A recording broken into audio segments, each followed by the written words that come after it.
Hello, and welcome to the Body Fusion Therapy Podcast. I'm your host, Dr. Heather Demirci.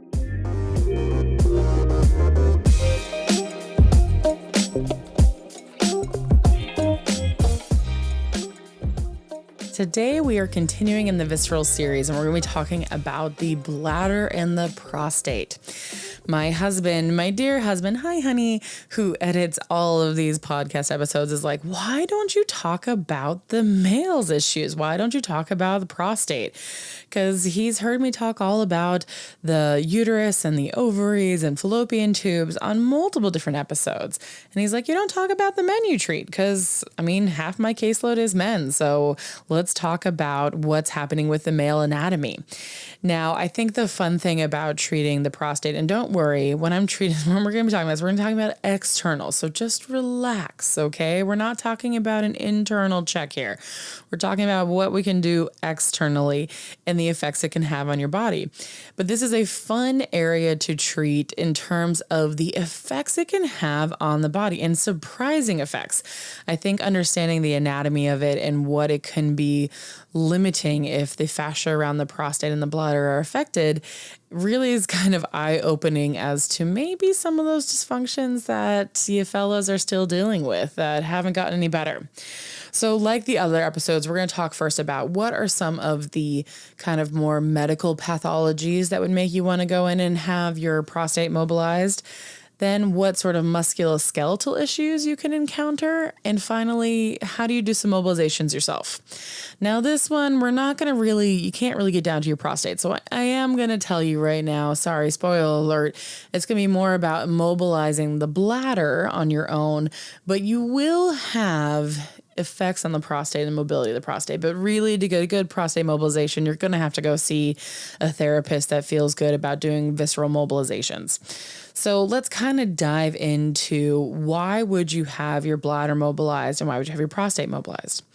Well, kind of more from a pathology standpoint, if you suffer from a lot of UTIs, if you've had a lot of urinary tract infections or bladder infections, or kidney infections, anything with kind of in the urinary tract, you would want to have your bladder mobilized.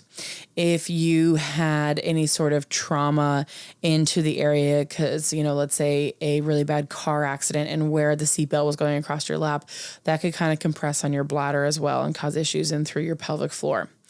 This isn't going to be just for the fellows because it's also women too. If you deal with any sort of kind of incontinence issues or after having a baby, you definitely want to have your bladder mobilized.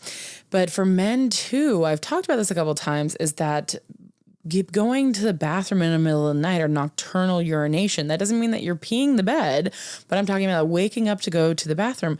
You shouldn't have to do that. It's really only women during pregnancy that are going to have to get up and go to the bathroom. Like in the beginning, the first trimester, women have hormones that are going through their body that are making urination more common. And then in the third trimester, because the baby's there's just not a lot of mobility. And so the bladder can't fill up as much and they're going to have to wake up to go to the bathroom. But men, I don't know why you think that it's just like this natural aging process that you're going to have to wake up and go to the bathroom. This isn't what's supposed to happen. It's not efficient. So if you're dealing with pain or, having to urinate at night, you'll definitely want to have your bladder and your prostate assessed. If you have any sort of pain with ejaculation or with intercourse or any sort of like impotence, any sort of sexual dysfunction, you definitely want to have this area mobilized. Or if you have pain kind of in the groin or the scrotum. So any of those kind of pelvic floor pain issues, you want to have assessed for what's happening with your bladder and your prostate. And yet again, it's the position around everything. Now, if you're of a certain age, I think it's still 50 that men have to do the prostate exam. I don't think it's moved down to 40. I think it's still 50. You'll obviously want to have a prostate exam in your physical, and you'll be getting blood work during that time too to see what are your prostate levels. Now, if your levels are high and it's showing that you have inflammation of your prostate, you'll want to have that mobilized as well. Now with cancer, so say you have prostate cancer, it usually moves very slowly, but I would never mobilize a prostate if someone has cancer unless the doctor has given me the go ahead. So if you have prostate cancer, you want to first check with your doctor to see if it's safe to do these mobilizations, because I'm never mobilizing an area with cancer in it. I'm being very safe with this. I'm talking to the doctor always. So you should too. If you're going to do these mobilizations on yourself and you have prostate cancer, please ask your doctor first. They are going to be kind of the first line of defense to understand better what is the kind of effects of your prostate cancer and if you need to be concerned or not. But there are patients that it's just a slow progressive cancer and I can do the mobilizations. The doctors are fine with it. So just check with your doctor. So that's kind of the medical aspect. So any issues with urination, history of UTIs, sexual dysfunction, be that with ejaculation or getting an erection or any kind of like pelvic floor pain, you'll want to get this assessed. Now, what are some of the musculoskeletal issues? This is where, when I teach this in the course, the eyes just light up. I always joke that when you're on the prostate when the eyes of your patient light up like a deer in headlights, because it's just like, whoa, okay. But it's such a deep-seated organ that has huge connections elsewhere in the body. So there are men that can never seem to relax their low back, that they just can't get that nice flatter low back where they have a big sway in it. It could be restrictions of the prostate and the bladder. It could be those restrictions that are affecting the position of the pelvic floor and putting him in what we call an anterior pelvic tilt. So I'll see that a lot. The guy that just doesn't have a lot of motion through his pelvis, he can't disassociate his pelvis from his lumbar spine. He wouldn't be a good belly dancer or a hula dancer. Then I'm kind of questioning what's happening with the fascia around his bladder or around his prostate, because that can be limiting the motion. So a guy that just can't seem to disassociate, they can't relax their back, they can't flatten their back and then arch their back, they can't move back and forth easily. It could be the bladder and the prostate. Now, this also seems a little crazy, but just follow me down this anatomy rabbit hole. If you haven't noticed, there's a lot of anatomy rabbit holes that we have going on in this podcast. But it's better that you can kind of understand how things are connected, so it doesn't seem so crazy when you're mobilizing the prostate. There is a thickening of fascia, of connective tissue that is behind the prostate. So in between the prostate and the rectum, that is called Douglas's pouch. Now, this pouch, women have it too, but because of the uterus and the kind of the vaginal canal in the way, it's not as thick of connective tissue. So men's is much thicker. Douglas's pouch, because they don't have the extra organ there, is much thicker. Now, that thickening of Douglas's pouch, that connective tissue actually goes out and attaches onto your sits bones, or kind of like the bony part of your butt. Then it travels down the outside of your hamstrings and attaches to the outside of your knee at the fibular head and actually goes all the way down to the outside of your foot. Yeah, I know. Crazy little anatomy rabbit hole. But if you have a foot or a outside knee pain that's just not getting better, there's a dysfunction that keeps coming back and through the fibula or through that fifth metatarsal, it could actually be this line of fascia that you have coming from Douglas's pouch of a restriction you have around your bladder and your prostate going down and causing issues down into your foot. So it is more rare, but I have definitely treated a handful of men that I just can't seem to get their foot to stay in the position I want it to. I'm mobilizing the bones. I am working on strength. I'm doing everything that I can, and it's not getting better. And it's because there's this pull from higher up from this Douglas's pouch area.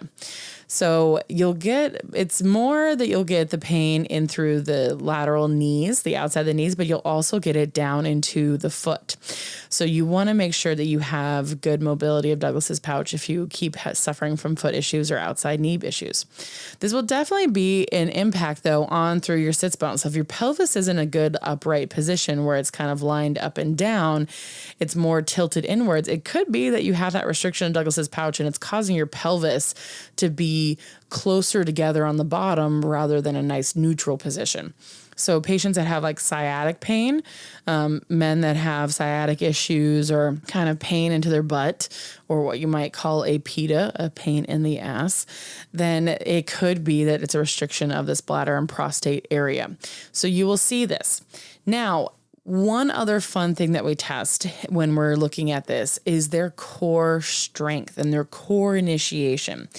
So because of the effects that a prostate restriction would have on the position of your pelvic floor, it's going to affect how your core muscles can fire. And I think this is one of the most interesting things that the, men that I've treated in the courses that they are just kind of shocked when they're able to experience is how much stronger their core is firing and how much better initiation. There's not a delay of that initiation of that automatic core response. If you don't know what I'm talking about, go back to the getting to the core episode I had kind of earlier in the podcast where I talk about this automatic core engagement or ACE that you want to have.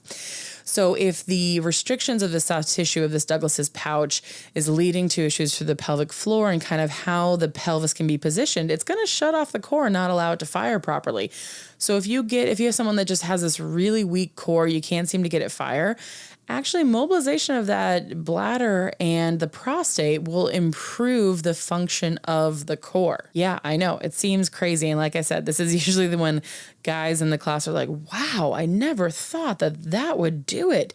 And they all say too, that they're just like, they feel like they could be like belly dancers. They feel like they could be hula dancers. There's just so much better disassociation. They just never knew that was a possibility.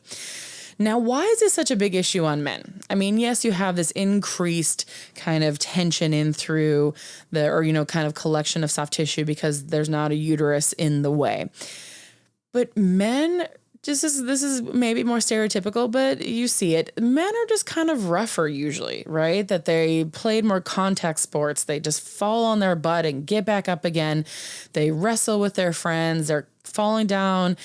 And so that kind of repetitive trauma of either from sports or just kind of roughhousing and falling down on their bottom is going to lead to this kind of impact through the body. If you remember when I talked about how adhesions are formed, a lot of it can just be this trauma, especially in through kind of the abdominal contents, is this reverberation that goes through. And because the vast majority of your immune system is already within your abdominal contents, if you have this irritation from having these multiple traumas, then there's going to be more scar tissue laid down. So if I hear someone was a big athlete that did a lot kind of roughhousing when they were growing up, a lot of issues onto their tailbone, then I'm definitely think I need to mobilize the prostate and the bladder. So this is an area that you want to go to for men because of just their more roughhousing kind of mentality and what their kind of childhood growing up. So something to take into account when you're thinking about who would this be appropriate and would this be something good for someone to treat in this area. So how can you treat this? Now that we know who would be appropriate to have this mobilized, and honestly, most men that I meet, if they have any sort of lower extremity issues or kind of bad core initiation, I'm thinking I need to mobilize their bladder and prostate. It's just kind of a given because of the importance of all of that soft tissue and the restrictions that can occur. So what can you do at home though? Because I get it. You don't really want to go in and ask for a prostate mobilization. I understand. But what can you do at home to help yourself? I'm going to give you 2 exercises. Now, this first one, people either don't care or they hate it. For some reason, people have a real issue with their belly buttons. I'm sorry, but you're going to have to go inside your belly button. So you actually have 3 ligaments or like thickening of tissue that go from your belly button and then go to the front of your bladder. It's kind of the suspensory ligaments of your bladder. The middle one is called your urachus. It's one of the biggest ones. So what you want to do is you want to lie on your back and have your knees bent and feet flat. Now, what you're going to do is you're going to stick your index fingers into your belly button and you're going to pull first straight up towards your head with your belly button. Now, I get it. The belly button just is a sensitive area that just feels weird to get treated, but it's really important that you get that belly button moving. So you're going to pull up straight towards your head, straight up towards your nose. And while you hold that upward kind of tension, you're going to try to arch your back and then flatten your back. So we're doing what we call pelvic tilt. So rolling your pelvis back and forth. That doesn't mean I want you bridging up and moving out of it. Just literally rocking your pelvis. You're trying to make a gap through your lower back, then you're trying to float and flatten your lower back. So you're going to rock back and forth and you'll feel it, especially when you make an arch in your low back. if you have tension of this urachus or these kind of suspensory ligaments, it will feel a big pull and it will feel weird down into your groin. I'm not going to lie. Like, for some reason, men seem to feel this more than women do when it comes to mobilization in this area, that it just feels really weird down in your groin. I don't know if it's just that men have more of a thickening of this, of these ligaments. I'm not exactly sure the mechanics of that, be it you will feel a little strange in your pelvic floor. So you're going to go straight up to your head, rock back and forth until you kind of feel like a good stretch. And then, so while still keeping your fingers in your belly button, you're going to pull up towards your right shoulder. So this is going to be getting the left side of the 3 ligaments. So you're going to pull up towards your right shoulder and you're going to go into the same sort of rocking position, back and forth till you feel like you got a nice stretch. Then you can repeat and go up towards your left side, going back and forth, back and forth. And it should feel like you start to get a better mobility in through this area. It should feel like it is much looser and feel like you have better mobility of your back. Now, after you do that, after you kind of work on those suspensory ligaments, get them freed up a little bit, now we're actually going to go down to the bladder and try to mobilize the bladder. Now, for most people, they need their bladder to kind of move upwards towards their head. Their bladder's kind of stuck down a little bit, especially if someone has limited urinary kind of retention, if they feel like they're going to the bathroom more than they should compared to what water they have, or if you're a guy that goes up and has to wake up in the middle of the night to go to the bathroom, you definitely want to kind of lift up and try to stretch that bladder up as much as you can. So what you're going to do is you're going to be in the same position that you just were for the stretching and through the belly button. So you're going to be on your back, knees bent, feet flat. You're going to feel for your pubic bone. So for men, this will be just like right above your penile shaft. So you're going to feel for the pubic bone, the kind of bony part, and then you're going to go just right above it so where you can sink into your abdominal contents. Now your bladder is going to be right behind there. If your bladder is full, it would be up above the line of the pubic bone. If it's empty, it's going to be the top of the bladder is going to be kind of right at the line of the pubic bone. So this is why I say if you're on your back, knees bent, feet flat, if you feel for that pubic bone, just go right to the top of it and then sink down into the tissues. You're going to get quite a bit of the bladder. Now you can do this with both hands, because what you want to think about is if it's this ball that's sitting in there, you want to try to be able to scoop around that ball. So you're going to have both hands down there at the pubic bone, sink it back into your abdomen, and you're going to just kind of bring your fingers together like you're trying to lift up a ball, and you're going to pull up towards your head, and you're going to do that same sort of rocking motion back and forth with your pelvis.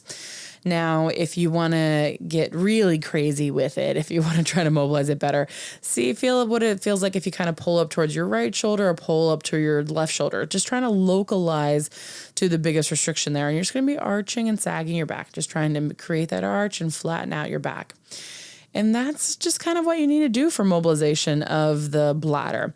Now, mobilization of the prostate is really something that you need to have a skilled therapist doing, because they have to get really deep to be able to do it. And like I said, when I treat the prostate, 9 times out of 10, I'm going to be treating it externally, just through the lower abdomen area. But it's all about the angle in which you enter to treat the prostate. So you really have to be able to go deep down there. But if that's something you feel like you really could benefit from having treated, if you can go ahead and treat out those 2 other bladder techniques, it will be really helpful for your therapist, because there's a lot of scar tissue around the bladder usually if this is an issue. If you've fallen on your butt a lot, there's going to be a lot of that scar tissue because of the inflammatory process. And so you freeing it up yourself makes it a lot easier to do.